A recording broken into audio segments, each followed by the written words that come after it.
What's good, family, and welcome to Enjoy the Journey. I am your host, Devontae Lamont, and today I have with me my god sister, Kristen Pollard. She is a faith educator. She is a wife, a mom. She is doing great things and using her voice to transform people and transform the world. So welcome, Kristen. Yes. Thank you for having me. Yeah, I am happy that you're here. So I was telling you, this one is different for me because this is probably one of the first times I've invited like somebody close to me to come on the show. Right. And so I'm just thank you for being here. Thank you for having me. Thank you. Again, like this is great. So for those of you who don't know, Kristen is my god sister. So we actually met at my former church in Indiana, and I met her through my godmom, Miss Lakeitha Patterson, and Pops Keith Patterson. Yes, shout out to them. You have had some amazing parents. What was it like growing in the house with Lakeitha Patterson and Keith Patterson? So I feel like my upbringing was so much fun. Yeah. I feel like my family was it was a lot of fun. It was we were always laughing, joking, especially me and my brother. Yeah. We loved to have a good time. So overall, it was just a really good upbringing, and I feel like I always had their support. Yes. Whatever I was doing, they were always there. My parents were always present. Wow. Not perfect, but always present. Right. Always present. I love that. Yeah. So we are both from Indianapolis, Indiana. Yes. Go Indy. Naptown. Naptown. Where we take a nap, and that's right. Where we take that's the only thing we do.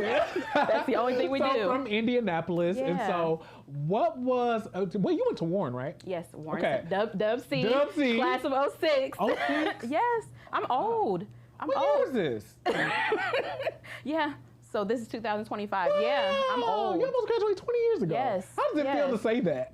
It's crazy. And you know what? We're like the only class that did not have a 10-year reunion. We just could not get it together. Wow. We could not get it together. Oh my God. So, we've got a lot to unpack, but you're doing some great things. Yeah. But one of the first things, how we even connected, was through education. Yeah.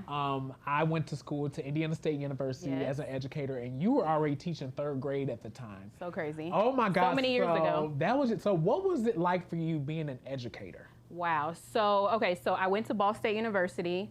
Goodness gracious, back in 2010. So right out of college, I went right into teaching. Wow. And that was an experience in itself because I didn't feel like I was fully prepared. You know, with teaching, I don't know, I feel like I was just thrown in. Yeah. And so I taught right out of college, then I got married.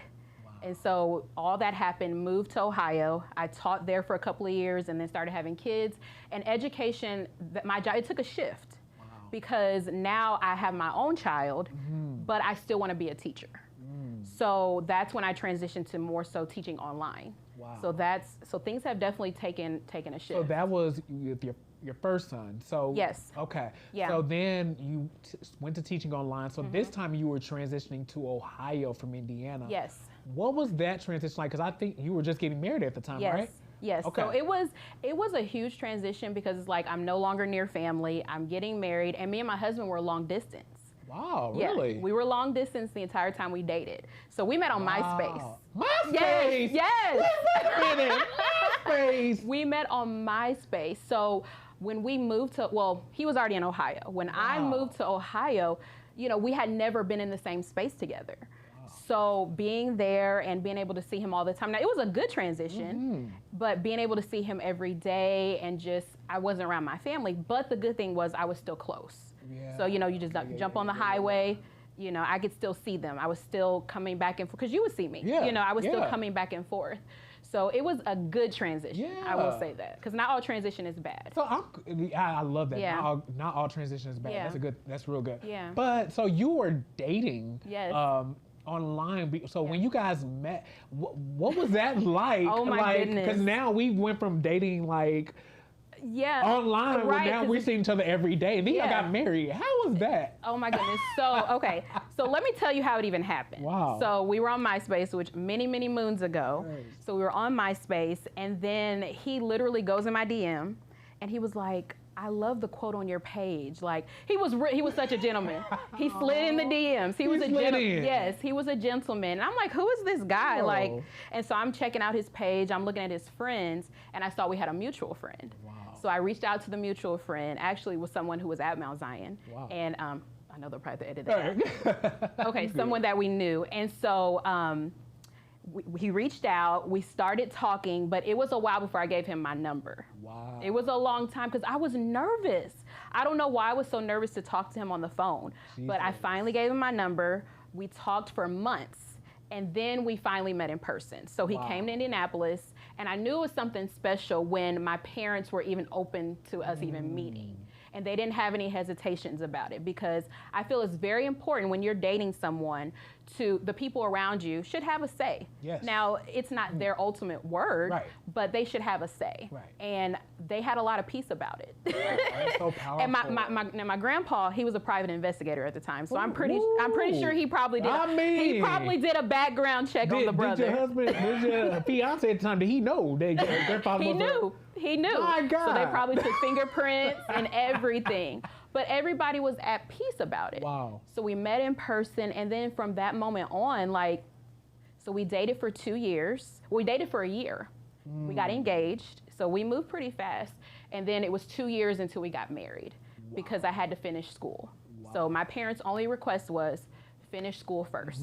Get your degree, and then you can get married. Wow. Yeah. So for people who don't know who your husband is, First off, tell the people who your husband is. So my husband is the amazing Lewis Pollard. Yes. He's an associate pastor here at our local church, and he's just an amazing man of God. He's been preaching for many years, and even that, getting married to a minister. What was that like?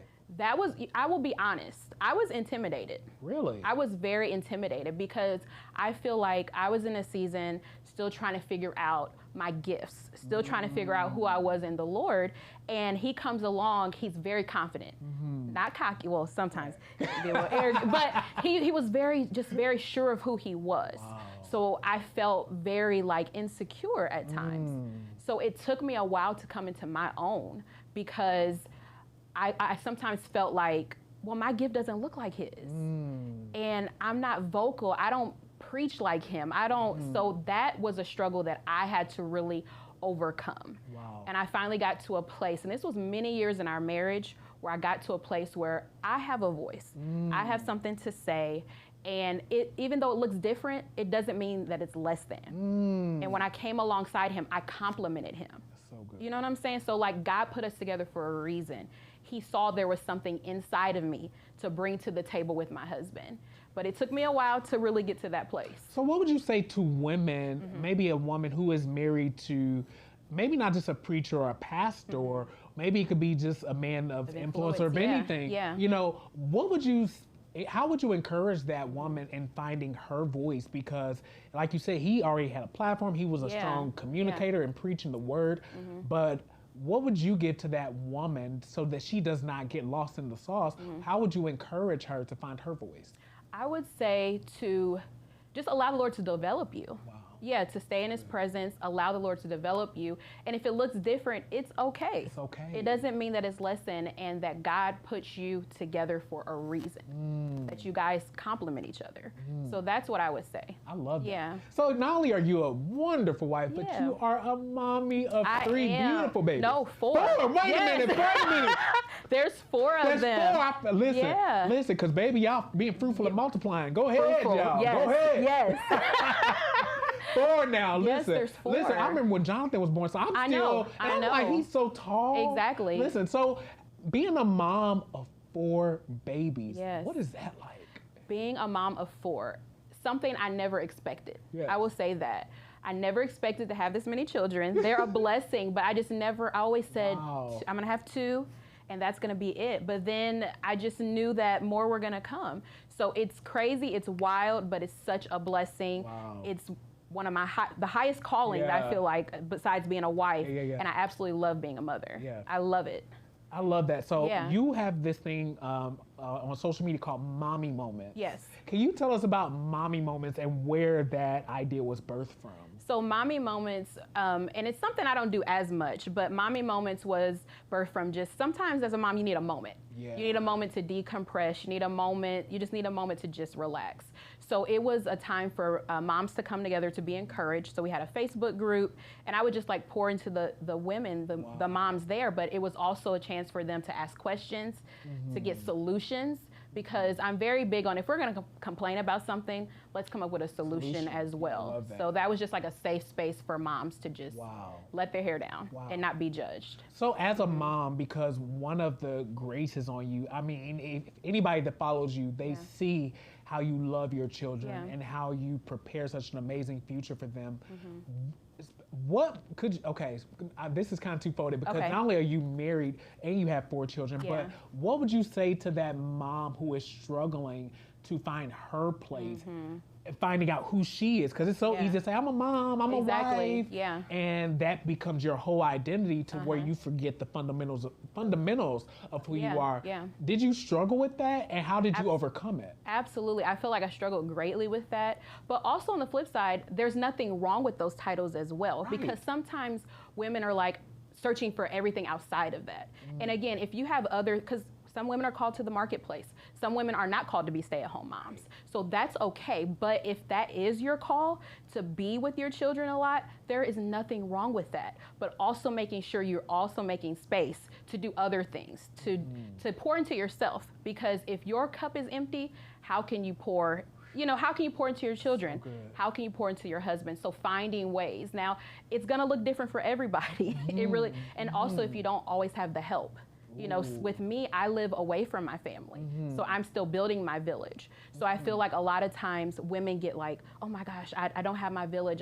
But it's okay. It's okay. Even if it's 5-10 moments at night to have some time to yourself, it's going to look different for every woman. And we have to learn to stop comparing our journeys to every other woman, to every other mother, because it looks different. So do women, this is a question, so do women struggle a lot with comparison? Absolutely. Wow. And I think social media has made it so much, it's heightened it so much, because people are showing just the highlight reels. They're showing just the good things. So, and there's nothing wrong with that. I mean, we're not going to be on social media airing all the bad things, but I feel like there should be some balance too. Absolutely. But I feel like, especially when women are first becoming moms, it's so easy to compare and be like, what, my child is not meeting that milestone, or my child is not doing what that child is doing. But you have to not compare, because again, like I was saying, everybody's journey is different. So not only are you a mom, but you were also an educator. So let's flip it, as you the educator, and how was it dealing with parents that felt like that their child wasn't meeting certain marks, or was there any kind of particular niche or angle that you had to talk to parents? Let me say this. So when I first started teaching, of course I wasn't a mom. So I didn't understand. So when children would act a certain way, I didn't give as much grace. But I think honestly, becoming a parent is what really helped me to see what some of these kids were dealing with, and be able to talk to the parents from the standpoint of, I've been there. I see what you're dealing with. Because especially when I started teaching online, and the school that I taught at online, my kids went there too. So I was able to tell the parents, okay, I know what you're going through. Not only am I a teacher, but I'm also, my kids go here. So I was able to come from that angle. But I will be honest, I didn't give a lot of grace. I didn't. I didn't give a lot of grace, because, and even going back to my upbringing was very stable. So I didn't deal with a lot of some of the things that some of these kids were dealing with. So I didn't know how to relate. And so I didn't understand why they acted the way they acted. But when I saw the parents, and I'm like, oh, this is why. But a lot of it, they went through a lot of trauma. They went through, there's a lot of things that these kids come into school with, and teachers have to be equipped, and they have to show grace, because it's not their fault. A lot of times it's just not their fault. But then we also deal with a generation of teachers now who are, we're in the biggest teacher shortage there is right now in America. It is. As a former educator, what is something you could say to those who are educators, or maybe considering shifting from education? Because it is, and I've been there, where it's very heavy, there's a lot that you deal with, and you just want to leave. Is there anything that you would say to encourage educators? I would, oh my goodness, Leave. Leave, right? No, I would say to really find ways to pour into yourself. For real. Because it is very stressful. And It's so stressful. And I mean, I feel like when I left the classroom, it was my time. Yeah. Like I felt like the grace was no longer there for me to be in the classroom, but to put yourself first. Yeah. And I know that may not be the right advice, but to put yourself first. Yeah. And they'll find somebody else, and I hate to say that, but I feel like when things start to change higher up, that's when teachers will see the support they need. But if they're not willing to change and willing to really support their teachers, what can you really do? Yeah. But if you feel like, okay, this is where I'm supposed to be at, pour into yourself as much as you can. You have to, and don't take. You can't do everything. You can't do everything. You can't save every child. And I feel like some teachers come in with this savior mentality that they need to save every child. If you can pour into a few, if you can really grasp hold of some of them, you've done your job. I love that. Yeah. I love that. So, okay, here's what I want to know. Okay. Tell us about a mommy moment that was actually embarrassing. Embarrassing. Oh, goodness. A mommy moment that was embarrassing. I'm trying to think. I'm really trying to think of something that was really embarrassing.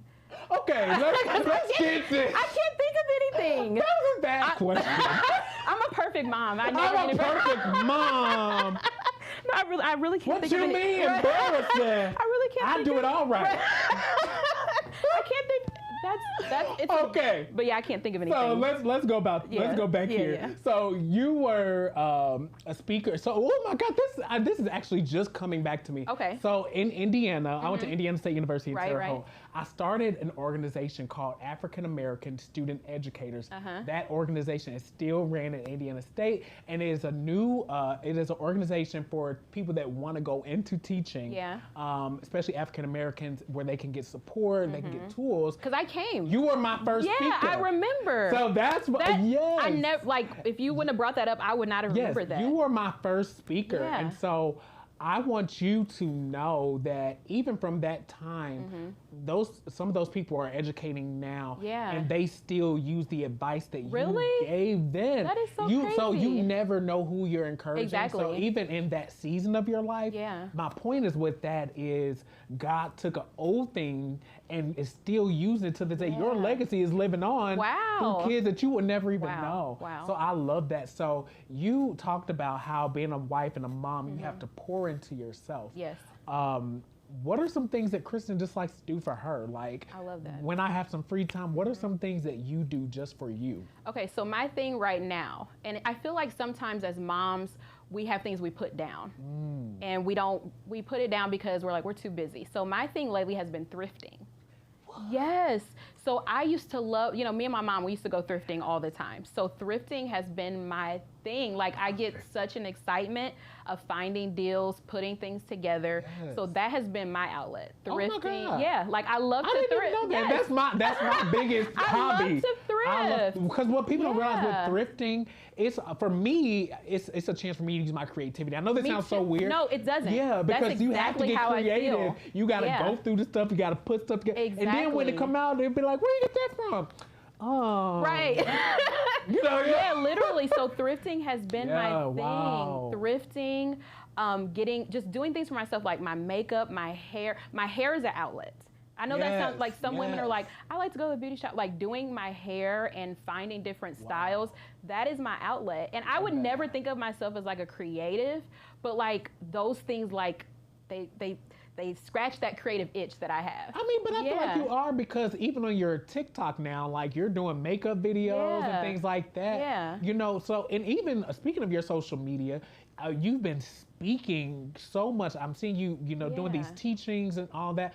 When did you decide? Because I've known you for a long time. That's why I was so excited to see you now using your voice. Yeah. When did you decide to go on social media and teach the word of God and do these makeup videos? How did all of that come about for you? Yeah, so honestly, I've been doing that for a while, and it's just something that I put down. So if you remember back when Facebook started doing like lives, remember how we could, how we could do lives? So I used to do like a weekly like teaching.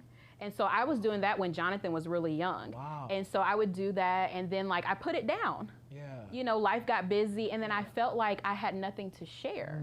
And I feel like sometimes we go through really hard times in our life and we feel like I have nothing to bring to encourage. I need the encouragement. Wow. And so I feel like I'm finally in a place now where things are clearer. I have more clarity in my life. So I feel like now I want to use my voice again. Wow. And so that's powerful. where that all came about. I love that. Yeah. So, what is something, if you could travel, how about this? If you could travel to any place in the world. Oh, goodness. Where Where would I go? If I could travel, I would say I've always wanted to go to Africa. I don't know specifically where, but I want to go there. I want to see how things are because, they try to paint a picture of how Africa is. And I know it's not just that. Now, my husband, he's been to Nigeria before. Really? Yes. And so he went there with our pastor and when he had to minister. But I've always wanted to go as well. So I would say Africa. I definitely want to go to, let's see, the Maldives Islands. Oh, I want to go they there. look so beautiful. I want to go there with my husband. Like that needs to be. Oh my God, Louis, she said where she want to go. You heard? I want to go there and just relax and chill. But traveling, I would love to travel more. Oh my God, absolutely. So you're doing all these new great things online on social media. You're picking back up your gift. And the reason I love that, because this show, Enjoy the Journey, is all about encouraging people on their journey. And a lot of times as creatives, we have a gift or an assignment, and due to life, whatever the circumstances, we put it down. We do. And this is why I really felt like this conversation was important, because I've seen the great things you've done to go to a period where then you're just doing life. Well, I call it, you're going through this big master class of life. Absolutely. And then you come back out and it's like you never left. Yeah. And I really think that tenacity is something that people need to see and need to hear how you were able to do that, because it's like you never left. And so what would you say to that person who, let's say, I used to do this, I used to sing, I used to write, I used to go here, I used to do hair, and they, for whatever reason, life circumstances have put it down. What would you say to that person about picking it back up? Well, first of all, pick it back up. You need to pick it back up because because it's not even about you. It's for somebody else. So pick it back up and start small. Like you don't have to have everything figured out. Wow. Just start and keep going. So that's what I would say. Wow. That it's not even about you, because a lot of times when life is lifing, like we just don't feel like worthy. We don't feel like I have anything to bring, but it's for somebody else. It's for somebody. And that's one thing that I'm realizing in my journey, that what I went through, because the past couple of years were the hardest years thus far of my life. And I felt very alone. I felt like I had no one, but I'm realizing it's not even about me. It's for somebody else. And I feel like I have such just a gratefulness and thankfulness to God that He does not waste anything. He doesn't waste. He doesn't. All the things we go through, my pastor was just talking about this, how God doesn't waste anything, even the bad things. He doesn't waste it. He uses those things as well for Him to get the glory. For Him to get the glory. Yeah, He wastes nothing. Nothing will be wasted. Nothing will be wasted. I don't care what you're going through, what you're dealing with. Yeah. Nothing will be wasted. God is going to use it all for His glory. Kristen, now, here I'm not about to do a shout on this here show. We ain't about to shout. I ain't about to shout on this here show. All right. Right. All right. But let's come back. Right. Let's come back. So so we've talked about the things you're doing now. So what are some future projects that you pray to start or that you're looking forward to doing? What can people expect from Kristen next? Okay. So I'm really looking forward to, I wrote a book. What? I know. Oh. Like years ago. I'm even embarrassed to say it because it's been a long time and it should have already been released. So I feel the push now to do it. So I want to release my book. And then I want to do some projects with my children and my husband and just really bringing back the family unit because I feel like it's so broken right now and families is just not something that people talk about a lot. Yeah. You know what I'm saying? And that being important, you know, people are building their brand and that's good. But the family unit, like that's the foundation. And so doing some projects with my family, I'm looking just to grow and build with my man. Yay. Yes. And for us to just, because me and my husband, we used to do marriage conferences. Oh, wow. We were very heavy in that. Yeah, it was called Grow With Us. So I want to get back to doing Grow With Us. We have so much to share when it comes to that. We have went through some things. Y'all have been through some things, overcame. We have. So I want to get back to that. But it's all about God's timing. But I see so many good things in the future. Yeah. This is your season. Yeah. This is your time to walk out your purpose. So if you had one final thought to anybody in life, whether they be a wife or a mom, because one thing I love about you as a Black woman, you're keeping the family unit alive and educating and as a mom and a wife. So if you could give our audience anything, look at your camera and let them know what that would be. So I kind of already said it, but I want to say it again, that God does not waste anything. So whatever you're going through right now, it's not even about you. It's for somebody else. And God is going to meet you. God is going to strengthen you. His grace is sufficient. You are needed. You are important. You are called. So keep on moving. Like, God has got you, and you are going to overcome what you're dealing with right now. It may seem dark right now, but better days are coming. I promise. Better days are coming for you. Ooh, better days are coming. Yes. Kristen, thank you so much for being on the show today. Me. Oh my God, this was phenomenal. It was. We gotta go thrifting. Yeah, we got. Let's do it. All right, family. If you want to come thrifting with me, you can come too. Exactly. All right. Welcome. All right. Thank you for another episode of Enjoy the Journey. I love you.